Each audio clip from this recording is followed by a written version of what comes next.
Hi, I'm Lance Henriksen. You're watching Bryan Lomax Movie Talk.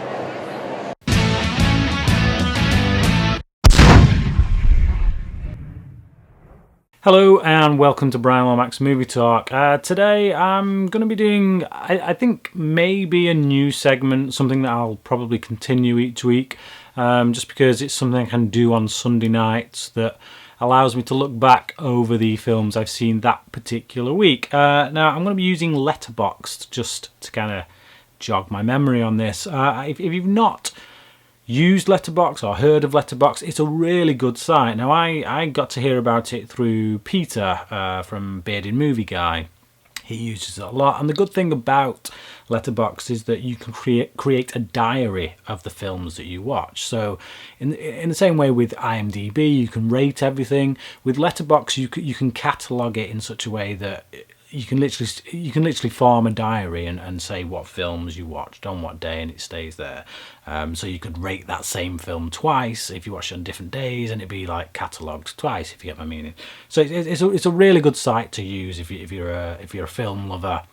I use both IMDb and now I've really been getting into Letterboxd. So check that out if you've not. So I'm going to be using Letterboxd just to jog my memory about what I've seen this week. And I just wanted to talk about the films I've seen this week because that's what I do. My channel's called Movie Talk, Bryan Lomax Movie Talk. So let's talk some movies. What have I been seeing this week? First film I saw on Monday, I went to my brother's house actually. I watched 3 films with him, and the first one was Hard Target, the Jean-Claude Van Damme film, directed by John Woo.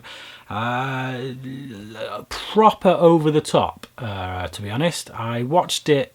I wanted to watch it mainly because of Lance Henriksen. It's one of Lance Henriksen's more prominent roles. He plays the main bad guy in it, and as you can tell from the beginning of this video, I'm a big Lance Henriksen fan, and so yeah, I wanted to check out this film of his, and he's really good in it. Like I say, really over the top. He's probably the best thing about the film, to be honest. It suffers from a lot of the tics you would expect from a John Woo film. A lot of slow-mo, doves in areas where there doesn't need to be doves, people holding 2 guns and unloading a ridiculous amount of ammunition that really shouldn't be in them, and 2 vehicles at some point going on a collision course towards each other. Pretty much every John Woo action film has all of those things. So why change with Hard Target? It was a good film. It was entertaining, but just really over the top. I'd give it a 7 out of 10. After that, again with my brother, I watched Final Destination 5, which I was really surprised by how much I enjoyed it. A few years back, it was Final Destination 3 that kind of turned me off horror films for a considerable amount of time. I've recently been kind of getting back into them. I'm not really into anything too hardcore, but Final Destination 5, it was a bit of fun. It's amusing seeing the creative ways in which death can kill people, and there's some real stomach-churning moments, particularly one in a gymnasium where this woman is constantly just avoiding standing on this nail. But yeah, really good stuff, and an excellent execution of this bridge collapse, this disaster that happens at the beginning of the film. Really well choreographed, really well done. The actors in it can't act for toffee. None of them can perform to save their lives, and they all look kind of like young lookalikes of greater Hollywood stars. One in particular is Tom Cruise, is an actor in that, who did actually play Tom Cruise in one of the Scary Movie films. But yeah, he can't act, unfortunately. But that's par for the course, isn't it, for the Final Destination films? You don't really go for the gripping performances, you go for the creative death scenes. Next up is Child's Play, the first film in the Chucky series. I watched this because of director Tom Holland. I like Fright Night. I recently watched Fright Night, his original film from 1985, not the remake with Colin Farrell. And I found out that he also did Child's Play, the first Child's Play film, so that piqued my interest. I did see this film when I was very young. I think I was about 8, maybe 8 or 9. I watched it when I shouldn't have anyway, and I remember enjoying it at the time. I found it quite funny, actually, even at the tender age of 8. And I did so this time around. I think Brad Dourif adds a lot to the role of Chucky, and I really like Chris Sarandon as well. But yeah, it's a really tight film, really tightly edited. You know, it doesn't have a huge running time. I think it's something like 88 minutes, but it uses that running time very well. Like I say, very entertaining film. I can't remember much about the sequels. I don't think any of the sequels are probably as good as that, so it's probably about as good as you're going to get in that series, but I'd give it an 8 out of 10, a solid 8 out of 10. After that, I watched The Truman Show. That was on Monday night. I watched The Truman Show in preparation for the commentary that we just did on my channel, so please come check out that if you want to know my thoughts on The Truman Show. I'll just say it's one of my favourite films, so... After that, day after that, on the 3rd, I watched Pinocchio, the Disney one. Not that I'm aware of any others, but yeah, I watched the Disney's Pinocchio, and I've got to say, it's a really weird film. Like a lot of kids' films, to be honest, it's quite messed up. You don't realise as a child how messed up some of these films are, but yeah, there's a lot of stuff that happens in it. A lot of, like, child abuse, really, that happens in it. I wasn't gripped by it, I'll say that much. I was quite bored at times, but I do think there was some creative animation in there and some creative ideas that were being expressed. It's just maybe not my cup of tea. I'll give it a 6 out of 10. It was a good film. Like I say, I can't argue with the craftsmanship on it. Just not quite my bag.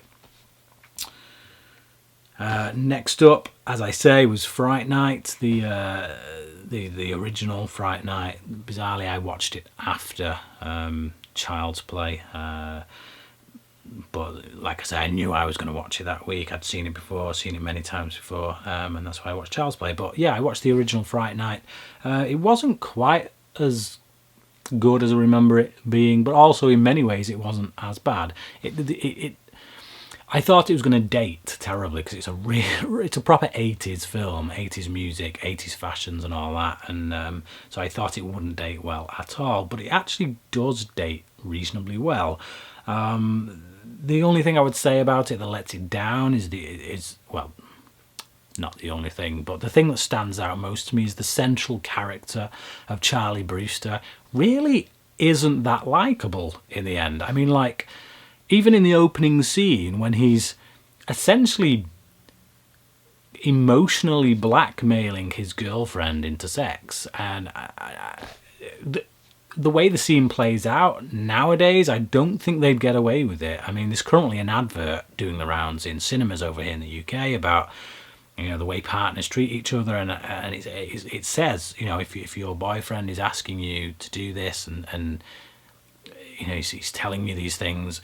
Basically, what Charlie does to his girlfriend Amy in the beginning of this film, it's abuse. It's emotional abuse. And yeah, so it left me feeling a little bit uncomfortable, to be honest. And I don't really think the character redeemed himself much throughout the rest of the film, because he treats Ed like garbage. He always calls him evil because that's his nickname, even though he doesn't want to be called that, and he never listens to him. He says, "Don't call me that," and he still calls it him. So he's actually not that likable a character.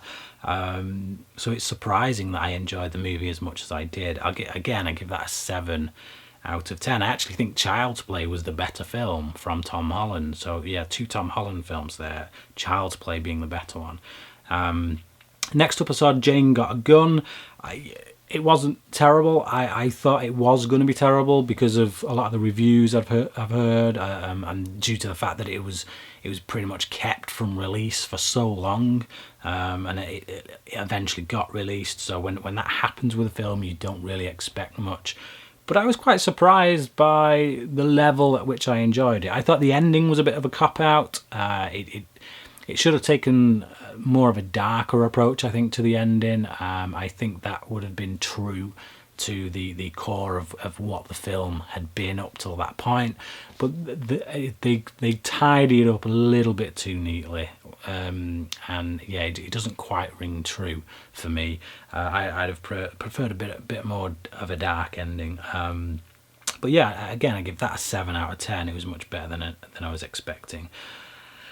Then on the 4th, I went to see Ratchet and Clank, and I gotta confess, I walked out. I watched half an hour of it, and it just wasn't doing it for me. I kind of thought I could be doing better things with my time, so I left. There are worse animations, you know, space chimps, that kind of thing, but this feels like it fits in that bracket of animation. The animation itself wasn't that bad. It was fairly decently animated, you know, and if you look at films like Home, that kind of thing. But the script just wasn't there. The jokes felt forced constantly. None of them worked, and it didn't seem to respect its audience, really. It didn't seem to give the audience the respect that it deserves. It kind of, yeah, treated us like thickos, I guess, is how best to describe it. So I'd give that, I know I walked out of it, but I'm giving it a 2 out of 10. You might think, why are you not giving it a 1 out of 10 if you walked out of it? But like I say, if I'd have had more patience on that day, I could very well imagine having stuck around and finished watching it. But I didn't have any patience that day, so I was gone. That was it. And the last film of this week, according to my Letterboxd account that I've seen, is Fright Night 2 New Blood, and that is a sequel to the Colin Farrell one, but it's not actually. It's marketed as that, but it ain't that at all. It is another remake. It's all the same character names from the first films, both the original and the remake, but just recast and resituated, and it's crap. It is absolutely terrible. Really, really bad. Yeah, it takes all of the class of both the previous interpretations of it and just throws it out the window. Terrible performances all around, particularly the guy who plays the Evil Ed character. He feels like he's literally just trying to rehash the performance of the original actor from the 1985 version, and he just doesn't come anywhere close because he feels like he's putting that on. He feels like he's giving that performance, whereas the actor they cast in the original, you kind of get the sense that that was him, that they found this person who had that kind of charisma, who had that kind of that squeaky voice with the crazy personality, and they thought, great, perfect casting, put him in, and that's why he worked for it. Whereas this, it feels like someone's just said to this actor, be that guy, and it doesn't work. It doesn't work at all. But like I say, tons of other problems with it. It's a rehash, but not as good of either of the previous ones, and it should have been made absolutely clear on the marketing that this isn't a sequel. It is a remake, yet another remake. Yeah, terrible film, and I give it a 1 out of 10. Absolute garbage. So there you go. There is my trip through the movies I have watched this week with the help of my Letterboxd diary. But do you keep a Letterboxd diary? And tell me, how many films are you watching roughly per week? Comment below, let me know, and until next time, thanks for watching.